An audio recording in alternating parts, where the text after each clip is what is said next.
welcome back to another Rant and Ride. I am just going to run a couple of errands, well actually just one short errand, and I figured what the hell, let's turn the camera on and have a little chit chat. Where have I been? Well, a good friend of mine, which needs to put her seatbelt on right now, had a little dilemma. Now, many of you guys have talked about recovery and, addiction and whatnot.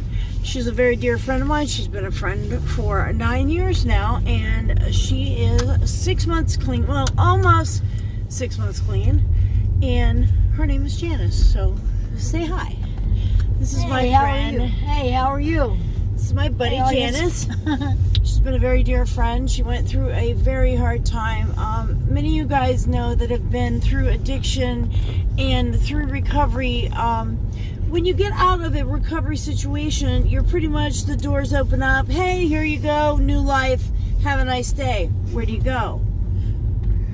It's a struggle, a real struggle. It is, and I think more of the struggle, you can lean this way so they can see a little more. See, you're on camera. Anyway, I think more of the struggle than getting clean is once you're clean, what do you do?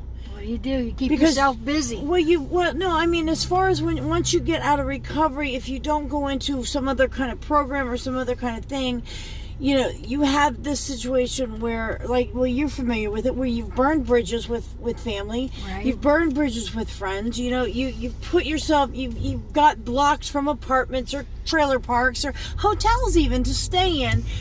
What do you do at that point? It's very hard.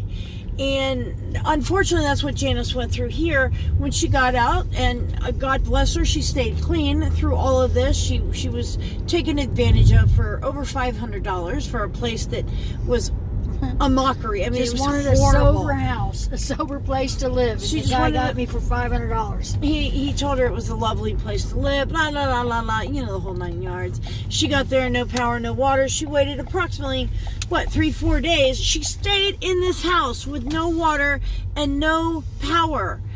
And I don't know how she did it, and I'm so proud of her that even through that struggle, she still stayed clean. And that will just show you there. I mean, called the police, tried to get my money, civil suit, that's gone.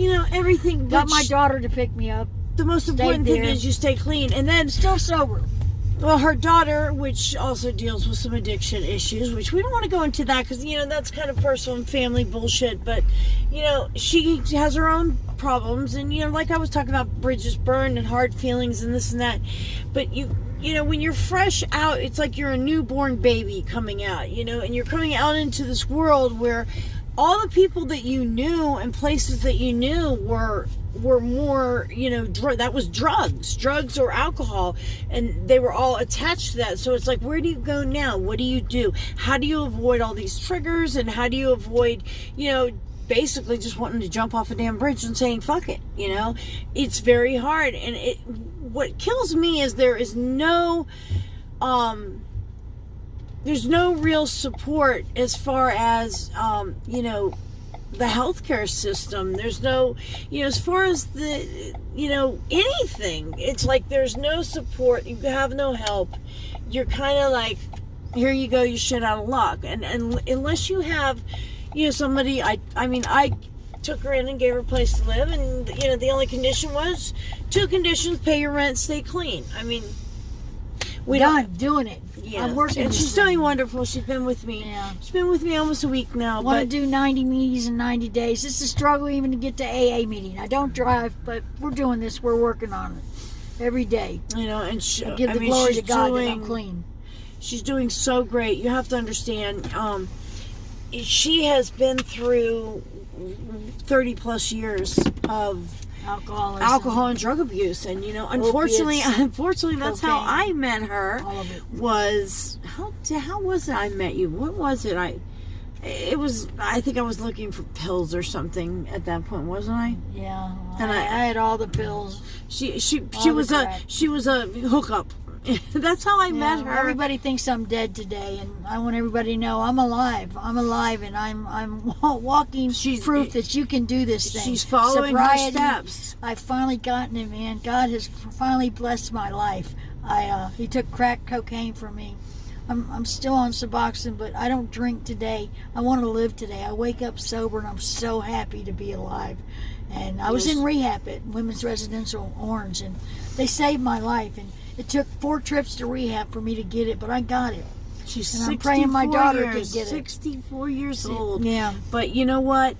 If you are struggling with drug or alcohol abuse out there, don't be afraid to reach out to a friend. Don't be afraid to find somewhere to go, The most important thing is just admitting you have a problem. You have to surrender to the fact of you can't control this. Your life is out of your unmanageable. hands. You can't do this alone. You can't do it alone. You can't do it for your daughter. You can't do it for your spouse. You have to do it for you. Yep. It took me years to even learn that, and I finally got it. And I'm how just many so people? blessed and thankful How many and people grateful say every day? How many people say one more time? I'm just gonna get high. Oh yeah, one more. I'll do it weekends. tomorrow. I'll do it on the weekends. I'll be okay. No, I can't do it one day. Not one drink. Not one pill. I'm just so immensely proud of happy. her. That So just happy. her skin, her face, her person. It's I think like I she have 2 came. friends left in my life besides the Well, Lord. they tell you people, And then places, this and Jen's things. one of them. They tell you people, places, and things, and that is a big truth. Is right? You got it. You have to change everything. All your habits, People, places, have to. things, all of it. Well, if you've been has in to be. recovery, you know this, but you can't get it till you're ready to get it. Till God kicks you in the ass and say, I'm sick of tired of being sick of tired. I laid outside the detox center with my teeth laying in the dirt, all my credit cards, and crawled over there and said, please take me, and threw all my clothes away, even my shoes. And I gave up. And I gave up on my life. I gave up on everything. And I went to rehab. I put my big girl panties on, pulled them up, and did this I rehab used to thing. tell her all the time. Pull them big girl panties up, girlfriend. This is the 4th trip to rehab, but I can't believe only 6 months, and I have finally beat this thing, ladies. It can happen. This I'm a is walking the first miracle. time she's ever made it this far. I've never been clean for 6 months. I couldn't even give my daughter, who is 40 years old today, I haven't given her 2 days sober till I got out of rehab. What day was that?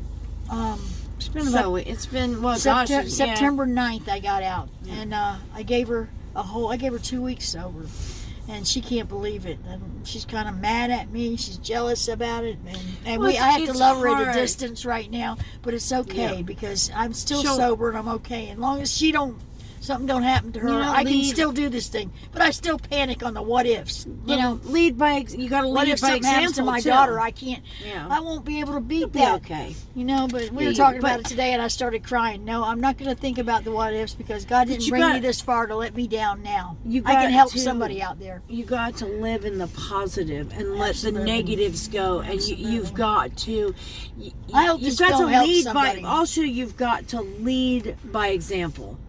It's been years and years of you and your daughter, and back and forth. Being jealous of who's clinging. If anybody knows me, my name's Janice Dufour, and I was a friggin' mess for many years. I wish I had a picture of her. I was like you walking would not death. recognize her. I'm just so grateful today, and I hope I can help somebody else that's out there suffering because I'm doing this thing.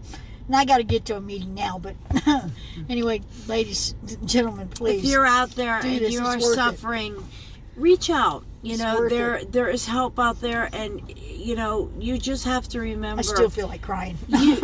you are important, and you are worth it. And Absolutely. you have to give in and realize that you have a problem, but it's once you climb over that fence, it's so much better. There's such a better life waiting for you. There really is. You might feel hopeless, and you might feel like you can't do anything. You just can't do it, but you can. You have strength in you that you don't do it believe alone, that's but there. You can do it. So, if anything, I hope this helps somebody. And if anybody out there, you can private message you and DM me on my Instagram at MaturelyGlam. I would be more than happy to talk to you, and more than happy to help you find Me too. Somewhere in your area. And Janice as well. She'll talk your ear off on the phone. I talk in my sleep. Guys, thank you so much. This was a little different kind of rant and ride, but this is something that I really have a strong feeling about.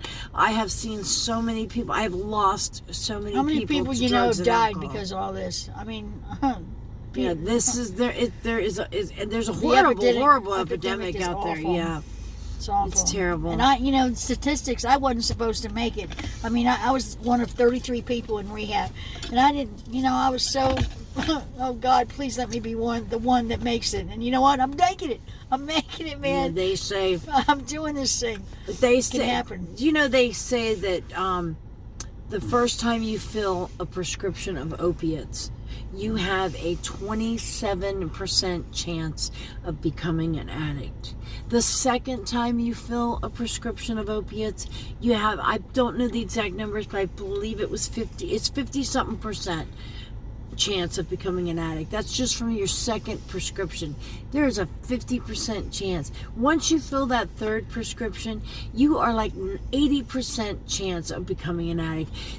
Opiates are no way to deal with pain. There are so many other ways. I was hit by a car. I've had 19 surgeries. I have titanium in my spine. My lower back is fused. She'll tell you I deal with pain every day. I take methadone for my pain, and I do too. I wish I could walk away. We got on the clinic together. But I mean, if you are, I couldn't stand taking pill. It's just ridiculous. And just getting on more of a maintenance type program. I'm working my way to get off of methadone because I'm just tired of taking pills. I'm not a pill type person. But anyway, guys, I'm going to get off of here. We've talked your ear off. But just remember, I love you, and I will talk to you again soon. Bye. Bye.